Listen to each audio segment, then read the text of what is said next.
प्यारे बच्चों, आज हम कक्षा 9 की विज्ञान की वर्कशीट नंबर 89 करेंगे। वर्कशीट नंबर 89 बच्चों उत्तक से संबंधित है। इसकी पुनरावृत्ति हम करेंगे आज। उत्तक क्या है? एक समान संरचना वाली कोशिकाओं का वह समूह जो किसी जीव के शरीर में एक स्थान पर एक ही प्रकार का कार्य करता है, उत्तक कहलाता है। ये कोशिकाओं का समूह होता है बच्चों, एक ही प्रकार की कोशिकाओं का समूह उत्तक कहलाता है जो एक विशिष्ट कार्य करता है। पादप उत्तक, देखिए पादप उत्तकों के बारे में हम स्टडी करने वाले बच्चों। पादप उत्तक दो प्रकार के होते हैं, विभजोतक और स्थायी उत्तक। विभजोतक उत्तक तीन प्रकार के होते हैं, शीर्षस्थ, अंतर्विष्ट और पार्श्व। स्थायी उत्तक दो प्रकार के होते हैं, सरल और जटिल स्थायी उत्तक। पादप उत्तक के दो प्रकार देखिए। विभजोतक पौधे के जीवित रहने तक विभाजित होते रहते हैं ये, इसी वजह से इनका विभजोतक नाम है अथवा विभाजित होने वाले। और स्थायी उत्तक दूसरा प्रकार होता है। विभजोतक तीन प्रकार के होते हैं, शीर्षस्थ, अंतर्विष्ट और पार्श्व। शीर्षस्थ यह जड़ और तने के ऊपरी हिस्सों में पाए जाते हैं और पौधे की लंबाई को बढ़ाते हैं, इसी वजह से इनका नाम शीर्षस्थ पड़ा हुआ है, क्योंकि शीर्ष में पाए जाते हैं ये। शीर्ष होती है चोटी। अंतर्विष्ट यह पत्तियों के आधार में और टहनी के परों के दोनों ओर उपस्थित होते हैं। पार्श्व यह जड़ या तने के पार्श्व में स्थित होते हैं। इन्हें मोटाई में बढ़ाते हैं, ये मोटाई को बढ़ाते, पौधे की मोटाई बढ़ाने में सहायक होते हैं।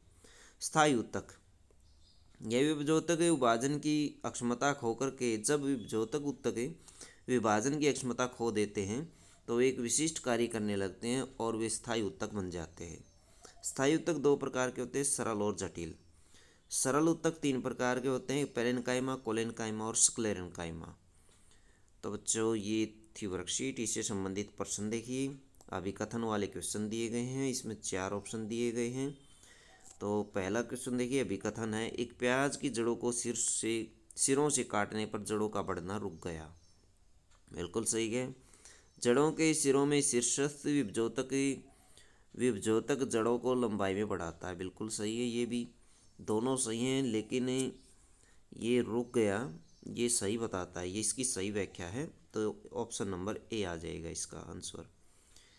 अभिकथन, जलीय पौधों के कोलेनकाइमा में कोशिकाओं के मध्य बड़ी वायु गुहिकाएं पाई जाती हैं। कोशिकाओं के मध्य बड़ी वाहिकाएं पौधों को तैरने के लिए उत्प्लावन बल प्रदान करती है। बिल्कुल सही है, ये भी सही है, इसकी व्याख्या भी सही है, तो ऑप्शन ए आ जाएगा इसका आंसर। अभिकथन देखिए तीसरे में, स्क्लेरेन्काइमा उत्तक बहुत मजबूत और कठोर होते हैं। ये भी सही है, मजबूत कठोर होते हैं। और स्क्लेरेन्काइमा उत्तक की कोशिकाएं सीमेंट जैसे कठोर पदार्थ लिग्निन से बनी होती है। बिल्कुल सही है, ये मजबूत कठोर होते हैं। फिर ये बता दिया किसकी वजह से होती है, लिग्निन की वजह से होती है, ये भी, इसका भी ऑप्शन ए आ जाएगा। तो ये भी सही व्याख्या बताई गई है। प्रश्न नंबर 4 देखिए बच्चों, तीन प्रकार के विभजोतक की स्थिति को दर्शाता चित्र बनाइए और तीनों के कार्य लिखिए। विभजोतक के चित्र आप बुक में से बना सकते हैं और इनके कार्य यहाँ पर दिए गए हैं, ये वाले इनके कार्य यहाँ से आप लिख देंगे। उसके बाद है क्वेश्चन नंबर 5, उन सरल स्थायी उत्तकों के नाम लिखिए जिनमें अंतर कोशिकीय स्थान होता है। ये पेरेन्काइमा आएगा इसमें। और फिर बहुत कम अंतर कोशिकीय स्थान होता है और अंतर कोशिकीय स्थान नहीं पाया जाता। क्रम के अनुसार आप लिखेंगे।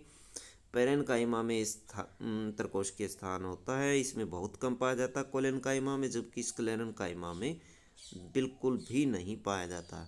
तो ये तीनों के तीनों क्रम के अनुसार आप नीचे लिख देंगे, पेरेन्काइमा, कोलेन्काइमा, स्क्लेरेन्काइमा। पहले में पेरेन्काइमा, इसमें कोलेन्काइमा और इसमें स्क्लेरेन्काइमा आप लिख देंगे बच्चों। तो ये थी आपकी साइंस की वर्कशीट। वीडियो अच्छी लगे तो लाइक करें, हमारे चैनल को सब्सक्राइब करें।